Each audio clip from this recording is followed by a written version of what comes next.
selamlar. Hepinize selamlar arkadaşlar.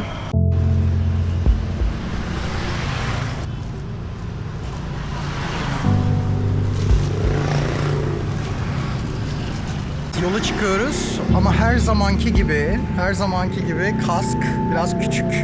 Helmet biraz küçük. Okay, like that. Hello.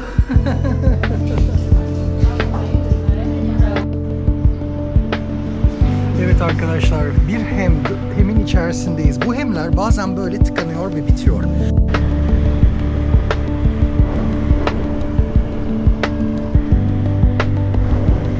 Biraz ürkütücü bir motor yolculuğu ama devam ediyoruz.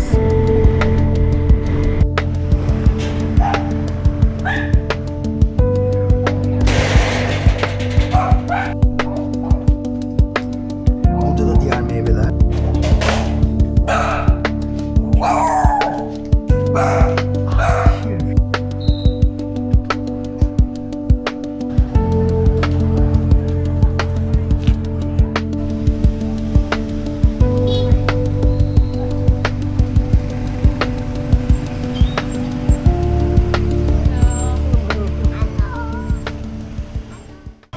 Bugün size hemleri tanıtacağız. Öncesinde böyle bir yerde bir şeyler içeceğim. Daha sonra bir arkadaşımla buluşacağım. Ve bu arkadaşımla beraber hemlerin arasına gireceğiz. Özellikle böyle 1990 sonrası geç oluşmuş olan sokakları tercih ettim. Hem bu gördüğünüz Vietnam'da çeşitli yerlerde gördüğünüz, çeşitli videolarda gördüğünüz sokaklar. Saigon halkının %80'i bu dar sokaklarda yaşıyor. Peki bunların tarihçesi nedir? Şimdi hep beraber ona bir bakacağız. Şu anda da zaten böyle hemin başlangıcındayız. Bakın şöyle bir kurulmuş metalik bir biçimde dükkan. Birazdan hep birlikte gireceğiz. Evet arkadaşlar, bir hemin içerisindeyiz. Bu hemler bazen böyle tıkanıyor ve bitiyor. Peki bunlar neden yapılmış? Bunların yapılmasında iki temel faktör var. Bir tanesi savaşlar. Aslında hem Vietnamlıların köy kültürünün şehre taşınmış hali. Köylerde de, yani kuzeyde buna Ngo diyorlar. Doğru mu telaffuz ediyorum bilmiyorum. Ngo yani Ngo, Ngo. Güneyde ise hem diyorlar. Bunlar büyük bir koruma sağlıyor. Özellikle savaşlarda. Bugünlerde asimetrik savaş diyorlar ama onun adı gerilla savaşı. Gerilla kelimesini pek kullanmak istemiyorlar. Oysaki Kuvayi Milliye de bir gerilladır. Yani gerilla savaşı sırasında neden gerilla savaşı yapar insanlık? Çünkü ya rejim değişikliği, çünkü neden zulüm görüyorlardır. Problemli bir rejim içerisindedirler ve bir şekilde birleşirler ve gerilla savaşına başlarlar. Ya bir işgal durumu vardır. Tıpkı Fransız sömürgeciliğinin burada yapmış olduğu gibi bir işgal durumu vardır ve ordunuz yoktur. O yüzden de halk kendi olanaklarıyla gerillayı başlatır. Ya bir baskı vardır, zulüm vardır. Bir direniş vardır.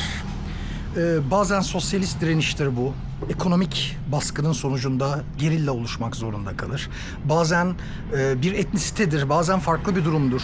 Ama bir şekilde bunun temel noktası asimetrik savaşa neden olan durum karşınızdakinin çok güçlü gelmesidir. Yani bugün de mesela İran'da asimetrik savaştan bahsediliyor, kara çıkartmasında, yani gerilla savaşı aslında. İran bunu daha teknolojik biçimde yapar ya da yapmaz ama özü aynıdır. Hemlerin de kuruluş amacı bu. 19. yüzyılda Fransızlar buraya geldiğinde Saigon'un büyük bulvarlarında kendi yapılarını kurdular. Halk hemlere çekildi. Hemleri oluşmasında temel nedenlerden bir tanesi bu. İkinci neden büyük aile yapısı. Çocuklara arsayı dağıttıklarında çocukların her biri sadece dar bir giriş bırakarak, o zamanlar araba yok, dar bir giriş bırakarak bu tip hemler oluşturulmuş. Fakat bu hem, yani şu anda Tuduk'tayız. Tuduk bölgesindeki hem eski bir hem değil. Yeni hem, yani 1990'lardan sonra 80'lerin sonuna doğru kuruluyor buraları. Neden? Çünkü Doi Moi reformları sayesinde büyük bir göç başlıyor. Yani yeni gelişen Vietnam, hızlı gelişen Vietnam ekonomisi Saigon merkeze doğru köylerden insanlar göç ediyor. Ve bunlar kendi alanlarını oluşturuyor ve bir anlamda üstten bir planlamayla değil, alttan kendi yaşam şekillerini üste kanuni olarak gönderiyorlar, oluşturuyorlar. Yani devlet de buna uyum sağlıyor. Hemlerin kuruluş şekli aslında bu. Yola çıkıyoruz ama her zamanki gibi kask biraz küçük. Helmet biraz küçük. Okay, like that. Evet. Şimdi arkadaşımla buluştuk. Sizi Hemlere doğru götüreceğiz.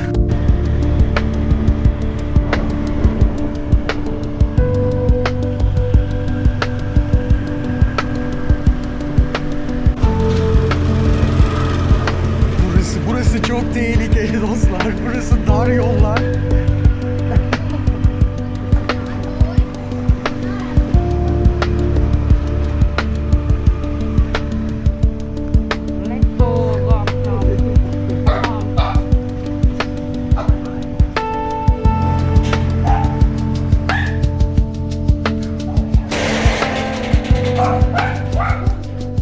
Görüyor musunuz kaplumbağaları? Bu yanakları kırmızı olan kocaman olmuşlar yalnız. Buradaki nehirlerde ve göllerde varmış bu. Çocukluğumuzun kaplumbağaları ya. Ve muz yiyorlar. Bakın şimdi. Çok tatlısın sen. Yemedi. Az önce yiyordu. Şimdi yemedi. Sanırım şurada da bir meyve var. Ne yok? Hemlerin içerisindeki evlerin güzelliğine bakın. Böyle kendi meyveleri, kendi sebzeleri hep buralarda. Buralarda kendi sebzeleri ve kendi meyvelerini yetiştiriyorlar. Bu durian. Durian, right? Where is it? Ah, this. Kocaman arkadaşlar, kocaman. Evet. Tamamen böyle alüminyumdan yapılmış. Böyle birkaç tane ev var. Avlusu gibi düşünün. Ve insanlar bir arada yaşıyorlar burada. Yani tek bir ailenin değil, villa gibi düşünmeyin. Birçok aile var burada. What is that? Oh. Can I like that?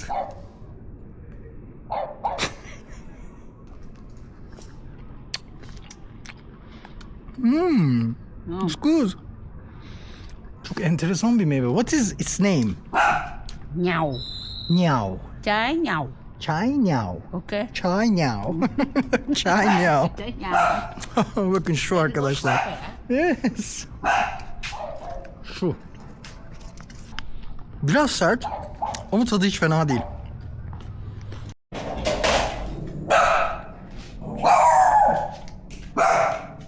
Here, wonderful. Mutfağı.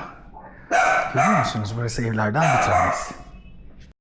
Evet, üst katta da yatak odaları varmış. O tarafı rahatsız etmiyoruz. Burada böyle bu kısmı size göstermiş olduk.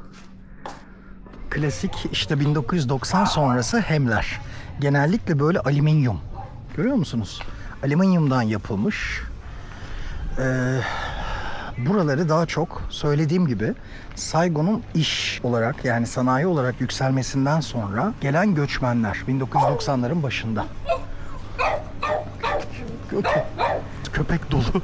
O yüzden de biraz korkarak ilerliyorum. Genellikle küçükler ama. Yani gördüğüm kadarıyla öyle. Zaten bu Hem'in de sonuna geldik.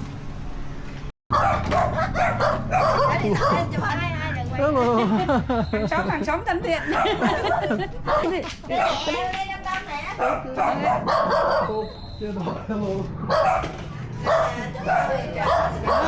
Bắt tay đi cô, bắt tay ở đó, tại kia.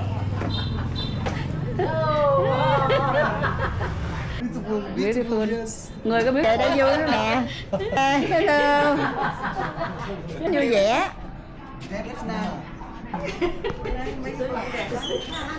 Genellikle Hemlerin altında insanlar böyle kendi yaptıkları iş. Bazen temizlik malzemelerini görüyorsunuz. Bazen bakkalları görüyorsunuz. Depoları görüyorsunuz. Hemler bu şekilde düzenlenmiş. Bisikletçi, motosikletçi. Yine şurada farklı bir biçimde yine bir market. gözüküyor. Genellikle bu şekilde. Xin chào. Xin chào. Sağlı sollu devam ediyor.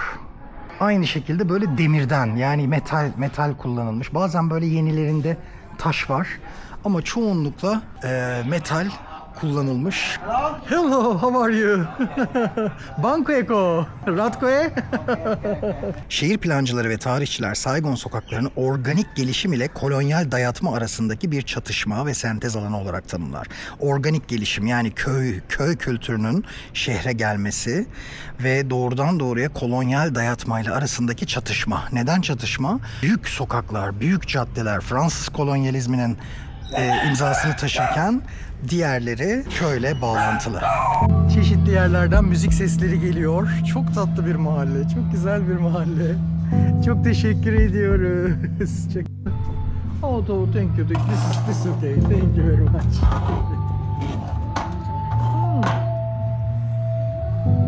It's wonderful. Thank you very much. Thank you very much.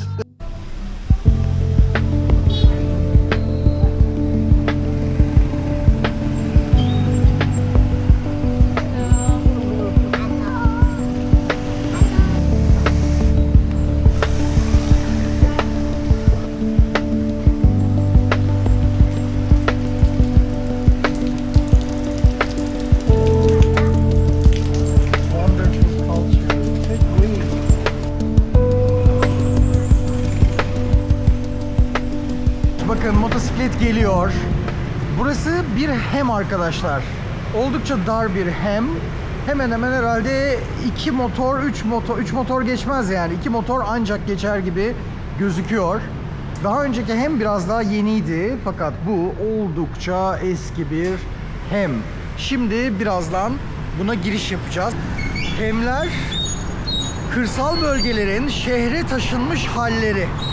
Akademisyenler buralara urban village diyor. Yani kentsel köyler. Hemlerde genellikle özel alanla kamusal alan belirsiz arkadaşlar. Yani bizlerin oturduğu apartman tipi evler gibi düşünmeyin. Kamusal alanla özel alanın bir parça belirsizliği söz konusu. Mesela bunu nasıl örneklendirebiliriz? Evin salonu akşamleyin salon, yani ailenin oturduğu salon. Fakat gündüzleri po satan bir dükkan ya da kıyafet satan ya da terlik satan bir dükkan. Saigon'daki hem sayısına baktığımızda çok enteresan arkadaşlar. Yaklaşık 4500 tane tüm Saigon'da ortalama 4500 tane hem var. Yani Vietnamlıların çok büyük bir çoğunluğu, yaklaşık %80, %85'i hemlerde oturuyor dersek abartmış olmayız. Adresler çok enteresan. Adreslerdeki her slash derinliği gösteriyor. Yani hemde gideceğiniz noktanın kaçıncı derinlikte olduğunu gösteriyor. Çünkü bir heme girdiğinizde katman katman ilerliyorsunuz. Labirent gibi ilerliyorsunuz arkadaşlar. Birazdan bunu göstereceğim size. Okay, come.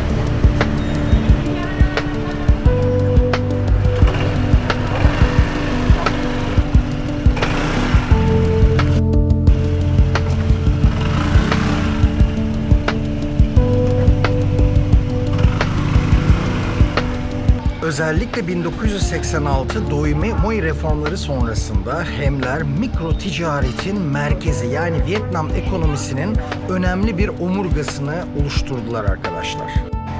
Birçok hem sabahın erken saatlerinde taze sebze ve meyve satılan geçici pazarlara dönüşüyor. Saat 10 gibi ise pazar tamamen kapanabiliyor ya da günün belli bir saatinde.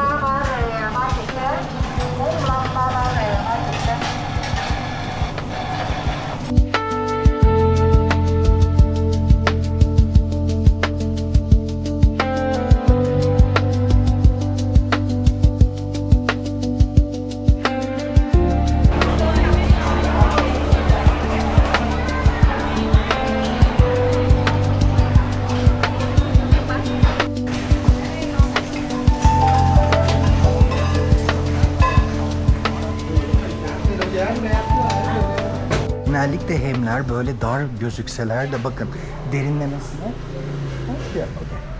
derinlemesine gidebiliyor arkadaşlar. Yani arka tarafa doğru yaklaşık 10 metre, 15 metre kadar derinlemesine ve bakın üst katta var.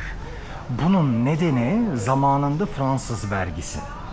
19. yüzyılda Fransız sömürge yönetimi altındaki Vietnam şehirlerinde, özellikle Hanoi ve Saigon'da arkadaşlar, mülk vergileri evin toplam alanına göre değil, evin sokağın bakan kısmının genişliğine göre Fransızlar vergiyi belirliyordu. Burası çok önemli dostlar. O yüzden de hemlerin, görmüş olduğunuz hemlerin dar kısımları, öne bakan kısmı dar, arkaya doğru inanılmaz genişlikte. 15-20 metre genişliğinde. Özelliklerinden biri hala veresiyenin devam etmesi arkadaşlar. Yani bir hem içerisinde insanlar birbirlerini tanıyor, birbirlerine güveniyorlar ve insanların sürekli olarak bildiğiniz veresiye sistemi buralarda devam ediyor. Çünkü birbirlerine güvenen, uzun zamandır birbirleriyle birlikte yaşayan insanlardan bahsediyoruz. Hem dediğimizde özellikle şu anda bakın eskilere geldim. Yani eski bir hemdeyim arkadaşlar. Burası tamamen bir birleşik mahalle gibi düşünün. Aynı zamanda bir çeşit göz hapsi, yani panoptikonun tersi bir dayanışma hali gibi düşünün. Panoptikonun tersi bir dayanışma hali gibi düşünün. Yani panoptikon nedir? Hapishanede hani biliyorsunuz Foucault'dan önce Bentham'da yanlış hatırlamıyorsam. Foucault'dan önce başka birinin de şu anda hatırlayamıyorum arkadaşlar. Foucault'un panoptikon ifadesinin tam tersi gibi düşünün. Bir dayanışma için birbirlerini gözlüyorlar aynı zamanda.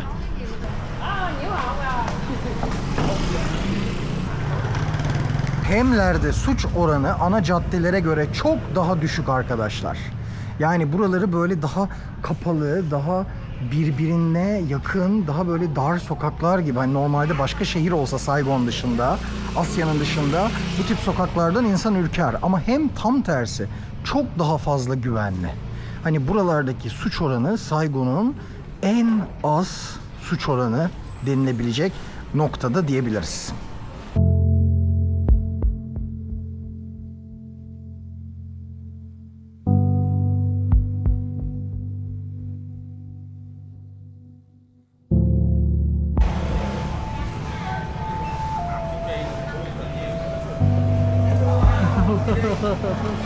Hello.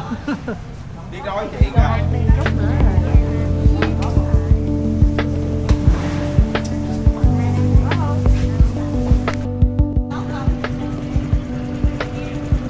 Bakın güvenlik açısından bunlara kaplan kafesi deniyor. Kaplan kafesini oldukça fazla kullanıyorlar. Özellikle daha eski evler. Tabii evler yenileştiği zaman şu şekilde daha sağlam bir hale getiriliyor. Ama bakın mesela bu da aynı şekilde. Bunların adı Kaplan Kafesi. Evet arkadaşlar, yani hemlerin arasında şu anda kaybolduk ve yola devam ediyoruz.